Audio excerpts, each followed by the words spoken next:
अब बारी आती है अमरनाथ की, तो मैं उनसे रिक्वेस्ट करूंगा, अमरनाथ भाई आप अपना तैयारी कर सकते हो प्रेजेंटेशन की। दोस्तों मैं आप लोगों को बता दूं, ऑटो इंडस्ट्री जो बड़े चैलेंजिंग मोड से गुजर रही थी, ऑटो तो चैलेंजिंग था ही, पर टू व्हीलर तो और ज्यादा चैलेंजिंग था। टू व्हीलर के तो हाल ज्यादा बुरे थे, ग्रोथ था ही नहीं। दोस्तों वही टू व्हीलर और थ्री व्हीलर इंडस्ट्री के बारे में आज अमरनाथ आप लोगों के साथ डिस्कस करेंगे। इंडस्ट्री के कुछ हमें इंपॉर्टेंट डेटा मिलेंगे और हम बजाज ऑटो को नजदीक से जरा जानने का प्रयत्न करेंगे। सो अमरनाथ भाई, yes, you can continue your presentation, right? Thank you. नमस्कार दोस्तों, मैं अमरनाथ ठाकुर, मैं अहमदाबाद गुजरात से आप सभी का हार्दिक स्वागत करता हूं। दोस्तों आज जो हम इंडस्ट्री की बात करेंगे वो टू थ्री व्हीलर इंडस्ट्री है। और जिस टू थ्री व्हीलर इंडस्ट्री से जो है बजाज ऑटो लिमिटेड का 9 मंथ का रिजल्ट आ चुका है। तो रिजल्ट के बारे में कुछ डिस्कस करेंगे। तो आइए दोस्तों हम जाने टू थ्री व्हीलर इंडस्ट्री को। तो दोस्तों टू थ्री व्हीलर इंडस्ट्री को अंदर हमें इन्वेस्ट करना है। तो दोस्तों एक यहाँ पे मैंने स्क्रीन रखा है कि when make money in the stock market. तो मार्केट के अंदर जो 5,000 कंपनी है उसके अंदर मेरा पैसा बनेगा कि नहीं बनेगा, वो भरोसा कैसे बैठेगा। तो दोस्तों पहले तो हमारे पास होना चाहिए राइट सेक्टर कि जो ग्रो करता हो। उसके अंदर जो है क्वालिटी कंपनी होनी चाहिए, और वो क्वालिटी कंपनी हमें कौन सी रेंज में बाई करना है, तो उसकी एक वैल्यूएशन अच्छी होनी चाहिए। चीपर प्राइस पे अगर हम बाई करते हैं तो हमने एक सस्ता स्टॉक खरीदा, अच्छी क्वालिटी का, वो हम कह सकते हैं। तो ये 3 पैरामीटर होने चाहिए। अब दोस्तों हम जाने सेक्टर के बारे में कि कितनी कंपनी है, कितना मार्केट कैप है, कंपनी कितनी सेल्स करती है। तो पहले दोस्तों अगर हम देखें मार्केट कैप, तो टोटल इंडस्ट्री का मार्केट कैप तकरीबन 5.23 लाख करोड़ है और 7 लिस्टेड प्लेयर है, और लॉन्ग टर्म का 11% का सेक्टर का ग्रोथ है। अब दोस्तों अगर हम बात करें तो उसमें फर्स्ट नंबर पे जो है वो बजाज ऑटो है, जो 42% का अपना स्टेक रखती है मार्केट कैप में। सेकंड नंबर पे अगर दोस्तों हम बात करें तो आइसर मोटर, और उसके बाद हीरो मोटर और टीवीएस मोटर है। सेल्स की अगर मैं दोस्तों बात करूं तो सेल्स के अंदर अगर इंडस्ट्री का हम सेल्स जाने तो तकरीबन 1.18 लाख करोड़ का इंडस्ट्री का सेल्स है, जिसमें सबसे ज्यादा सेल्स जो है बजाज ऑटो, सेकंड नंबर पे हीरो मोटर, थर्ड नंबर पे टीवीएस मोटर और फोर्थ नंबर पे आइसर मोटर करती है। तो दोस्तों मार्केट कैप और सेल्स में बजाज ऑटो लीडरशिप में है। अब अगर दोस्तों हम प्रॉफिट की बात करें तो इंडस्ट्री का प्रॉफिट 13,000 का है, जिसमें से 46% का प्रॉफिट बजाज ऑटो करती है। और उसके बाद जो है वो आइसर मोटर और हीरो मोटर यहाँ पे हम देख सकते हैं। दोस्तों इंडस्ट्री की अगर हम बात करें तो मार्केट कैप, सेल्स और प्रॉफिट, ये तीनों पैरामीटर में हमारे पास जो लायन शेयर मिला वो बजाज ऑटो है। अब दोस्तों हम थोड़ा अगर हम देखें कि क्वालिटी वाइज भी हम चेक कर ले कि क्वालिटी कंपनी की कैसी है, तो यहाँ से हमें कंपनीज की क्वालिटी देखने को मिल जाएगी। तो सबसे पहले अगर हम देखें तो लिक्विडिटी देख लेते हैं कि कंपनी की लिक्विडिटी कैसी है। तो सबसे पहले लिक्विडिटी के अंदर मार्जिन, तो अगर इंडस्ट्री का मार्जिन देखें तो 16% का है, जिसके अंदर अगर हम देखें तो बजाज ऑटो और आइसर मोटर दोनों का मार्जिन अच्छा है कंपेयर टू अदर कंपनी। तो ये दोनों मार्जिन में अच्छी कंपनी है। उसके बाद अगर दोस्तों हम देखें कि करंट रेशियो है इंडस्ट्री का 1.2, और बजाज ऑटो 1.6 और आइसर मोटर 1.2। वैसे ही अगर देखें तो ऑलमोस्ट करंट रेशियो सेम है और बजाज ऑटो का 1.6 है। दोस्तों ट्रेड डेज की बात करें तो इंडस्ट्री का 25.6 डेज का ट्रेड डेज है, बजाज ऑटो का 21 और आइसर मोटर का 7 है। अदर कंपनी जो है कंपेयर टू बजाज ऑटो और आइसर ज्यादा है। अब दोस्तों अगर हम बात करें सॉल्वेंसी रेशियो, तो सॉल्वेंसी रेशियो से हम देखें तो हमें सबसे पहले जानेंगे हम कि डेप्ट पेइंग कैपेसिटी कौन से कंपनी पे कितनी है। तो इंडस्ट्री का डेप्ट पेइंग कैपेसिटी जो जिसको हम आईसीआर बोलते हैं, interest coverage ratio, Bajaj auto 158x time है, जो सबसे ज्यादा है इंडस्ट्री में सारी कंपनियों से, और सेकंड नंबर पे आइसर मोटर। और दूसरे कंपनी अगर हम देखें तो टीवीएस मोटर का 2 है, हीरो मोटर कॉप का 32x टाइम है। और यहाँ से हमें पता चलेगा कि कंपनी पे कितना डेप्ट है, क्यों आईसीआर इतना ज्यादा है। दोस्तों डेप्ट इक्विटी रेशियो की बात करें तो Bajaj auto, Eicher motor, hero तीनों तीन जो है वो डेप्ट फ्री है, और यहाँ पे आईसीआर जो है टीवीएस मोटर का 2x टाइम था, तो जिससे हमें पता चलता है कि यहाँ पे सबसे ज्यादा डेप्थ जो है वो टीवीएस मोटर के ऊपर है। अब डेप्थ रेशियो की बात करें तो सबसे कम जो है बजाज ऑटो के ऊपर है। और उसके बाद अगर हम देखें सॉल्वेंसी के बाद दोस्तों, तो प्रॉफिटेबिलिटी अगर देखें तो प्रॉफिटेबिलिटी में सबसे पहले जो है रिटर्न ऑन इक्विटी, इंडस्ट्री का 18.7% है, बजाज ऑटो का इंडस्ट्री से ज्यादा है 20.7%, जो सारी कंपनी से ज्यादा है। Return on paid up equity की बात करें दोस्तों, तो इंडस्ट्री का return on paid up equity 31 है और बजाज ऑटो का 21 है, और आइसर मोटर का अगर हम देखें तो 106 है। रिटर्न ऑन असेट की बात करें तो रिटर्न ऑन एसेट इंडस्ट्री का 10.5% है। जबकि अगर हम देखें कि इंडस्ट्री के ऊपर बजाज ऑटो और आइसर मोटर है, बाकी सब जो है वो रिटर्न ऑन एसेट कम है बाकी कंपनियों का। दोस्तों क्वालिटी की अगर हम समरी देखें तो क्वालिटी पैरामीटर के सारे पैरामीटर देखें तो ज्यादातर पैरामीटर में बजाज ऑटो कंपनी पास हो रही है। लीडरशिप देखें तो मार्केट कैप, सेल्स, प्रॉफिट सब जगह पे लीडरशिप में है। लिक्विडिटी में मार्जिन अच्छा है, करंट रेशियो अच्छा है, ट्रेड डेज जो है वो 21 डेज का है। सोलवेंसी में देखिए डेप्ट पेइंग कैपेसिटी अच्छी है, डेप्ट टू इक्विटी कंपनी जीरो डेप्ट में है, तो बहुत ही अच्छी कंडीशन में कंपनी है। डेप्ट रेशियो 0.20 का है जो फेवरेबल है। प्रॉफिटेबिलिटी की बात करें तो रिटर्न ऑन इक्विटी जो है 20.7% का है, return on paid up equity 21 का है, और रिटर्न ऑन असेट जो है 17% का है। तो जरूर दोस्तों ये कंपनी के अंदर हम इन्वेस्ट कर सकते हैं।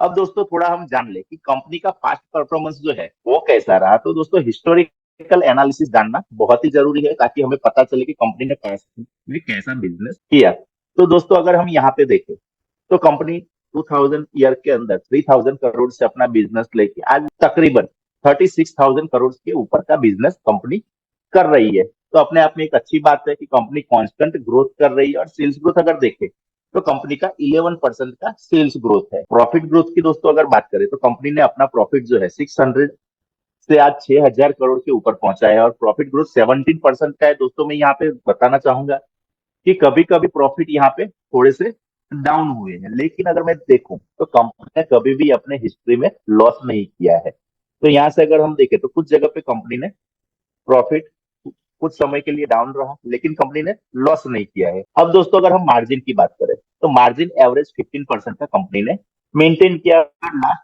13 ईयर से। अगर हम देखें तो ज्यादातर टाइम कंपनी का मार्जिन जो है वो 15% से ऊपर ही है। अब दोस्तों अगर हम करंट ट्रेंड की बात करें तो ट्रेंड जानना बहुत ही जरूरी होता है ताकि हमें पता चले कि आगे क्या इसके ऊपर हम डिसीजन ले सकते हैं, कौन सी रेंज में स्टॉक को बाय करना है। तो सबसे पहले अगर दोस्तों अगर देखें तो वॉल्यूम ग्रोथ, तो वॉल्यूम ग्रोथ अगर हम देखें तो डोमेस्टिक मार्केट के अंदर जो है वॉल्यूम ग्रोथ की अगर हम बात करें तो 23% का टू थ्री व्हीलर में और कॉमर्शियल व्हीकल में जो है 67% का ग्रोथ रहा है। तो बहुत ही अच्छा ग्रोथ है। और डोमेस्टिक में अगर देखें टोटल तो 29.5% का ग्रोथ रहा है। लेकिन एक्सपोर्ट की अगर बात करें तो यहाँ पे हमें नेगेटिव ग्रोथ दिख रहा है। लेकिन दोस्तों मैं यहाँ पे बताना चाहूंगा कि बजाज ऑटो जो कंट्री के अंदर अपने व्हीकल एक्सपोर्ट करती है वो इमर्जिंग कंट्री में से बिलोंग करती है। लेकिन यहाँ पे अगर हम देखें कि नेगेटिव ग्रोथ के कारण भी परफॉर्मेंस अच्छा रहा, क्योंकि स्ट्रॉन्ग करेंसी के कारण। और वॉल्यूम ग्रोथ के बाद अगर हम दोस्तों देखें तो यहाँ पे अगर हम देखें तो टू थ्री व्हीलर में जो है बजाज ऑटो जो है मार्केट शेयर 11% से बढ़ाकर 12.5% का मार्केट शेयर कंपनी ने अपना किया है। और अगर दोस्तों अगर हम बात करें कि नेक्स्ट 10 साल, 15 साल, 20 साल जो है वो इलेक्ट्रिक व्हीकल जो है उसका फ्यूचर है। तो ज्यादातर कंपनियां जो है, जैसे कि मैं यहाँ पे आपको बताना चाहूंगा कि ओला जो है सबसे ज्यादा इलेक्ट्रिक व्हीकल जो है सेल करती है। यहाँ पे 1.53% का मार्केट शेयर था जो बढ़ के 2% हुआ है। और सेकंड नंबर पे जो है टीवीएस मोटर ज्यादातर इलेक्ट्रिक व्हीकल सेल करती है।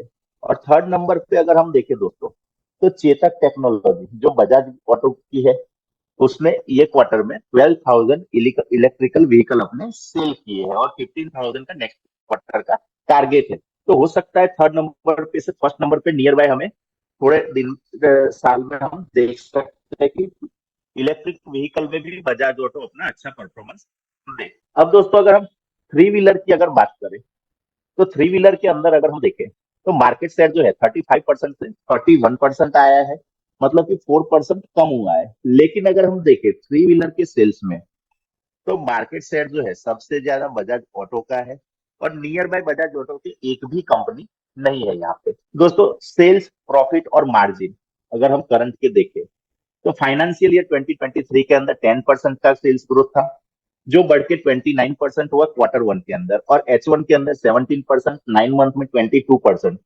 तो दोस्तों हम 20% का ग्रोथ का उम्मीद जरूर रखेंगे यहाँ पे। प्रॉफिट की अगर दोस्तों बात करें तो फाइनेंशियल ईयर 2023 के अंदर -2% का प्रॉफिट ग्रोथ था जो बढ़ के 4%, 41% हुआ। 41% से H1 में 27%, और 9 मंथ में अगर हम देखें तो 31% का हमें ग्रोथ देखने को मिला। और 26% का हम एस्टिमेट रख सकते हैं फाइनेंशियल 2024 के लिए।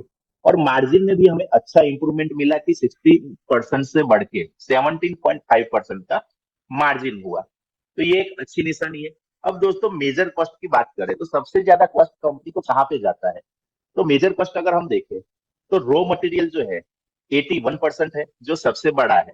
और सेल्स अगर हम दोस्तों देखें तो सेल्स से कम ग्रोथ से रॉ मटेरियल का ग्रोथ हुआ है। तो ये एक अच्छी निशानी है। अब दोस्तों अगर हम बात करें शेयर होल्डिंग पैटर्न कि जो मैं इस कंपनी के अंदर निवेश कर रहा हूँ वो कंपनी के अंदर मेरे दूसरे कौन से पार्टनर है। तो सबसे पहले अगर प्रमोटर का अगर हम होल्डिंग देखें तो सबसे ज्यादा 54.5% प्रमोटर का होल्डिंग यहाँ पे हमें देखने को मिल रहा है। उसके बाद DII FII का 15% है। रिटेल पब्लिक के पास 21.5% का स्टेक है।